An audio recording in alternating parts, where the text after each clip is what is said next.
À Saint-Pierre-en-Auge, le revenu moyen par habitant est plus faible que celui de la France, que celui de la Normandie, que celui du Calvados et que celui de la communauté d'agglomération Lisieux-Normandie.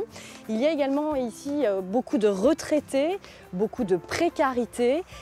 Mais à Saint-Pierre-en-Auge, on cultive la solidarité. Bonjour. Bonjour. Alors, qu'est-ce que vous êtes en train de faire? On fait l'arrachage des poireaux pour alimenter les Restos du Cœur de Saint-Pierre-sur-Dive. Est-ce que c'est un jardin qui appartient au Restos du Cœur? Non, c'est du terrain qui est prêté par la ville de Saint-Pierre-sur-Dive en terrain partagé. Donc nous, on a 3 parcelles sur ce terrain-là.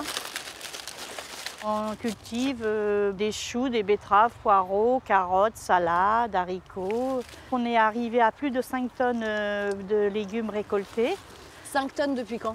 Alors, on a commencé à récolter le 24 mai. Qui s'occupe du jardin? Alors, moi-même étant la responsable, et j'ai 3 bénévoles bénéficiaires qui sont avec moi. Voilà, des belles salades pour jeudi. Alors, vous êtes une de ces bénévoles bénéficiaires, c'est ça. Je vous avoue, j'étais pas très jardin. Donc c'est Martine qui m'a initiée. Et au fur et à mesure, de fil en fil, j'y ai pris goût. Quand ils ont les collectes ou autres, s'ils ont besoin, c'est pareil, je reste disponible. C'est une façon de participer et de les rendre un peu ce qu'ils nous donnent. Pourquoi vous avez voulu faire ça? Moi-même, j'ai une fille qui a eu besoin des Restos du Cœur il y a une dizaine d'années. Et financièrement, je ne pouvais pas aider tous mes enfants. Donc elle-même a été au Restos du Cœur, qui a été très bien accueillie. Et je me suis toujours promis que quand je serai à la retraite, d'aider les Restos du Cœur. Vous savez que les légumes sont cultivés pour une partie ici? Oui, ils sont excellents. On fait des potages, tout. Sachant qu'on ne pouvait pas justement acheter de légumes. Ça nous permet d'avoir beaucoup de variétés, de cuisiner beaucoup plus. Des pommes. Des pommes. Bonjour Morissette.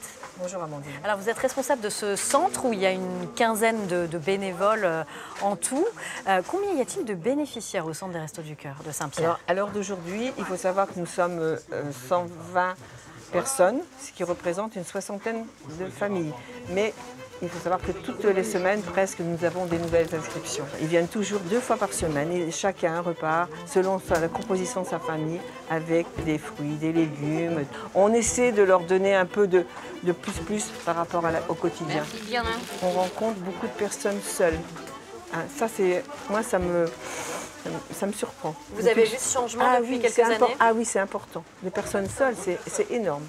Il y a une aide aussi morale quelque part. Des fois, ils se confient à nous, nous on les aide aussi pour aller faire des démarches administratives, des choses comme ça. Et il y a aussi un vestiaire qui est très important pour personnes. Vous savez, les personnes, par exemple, quand nos Ukrainiens sont arrivés, ils n'avaient pas beaucoup de vêtements, ils n'avaient pas grand-chose. Quand commençait la guerre, nous, en France, nous arrivés en France et j'habite ici. On a à peu près une petite vingtaine de familles ukrainiennes. Hein.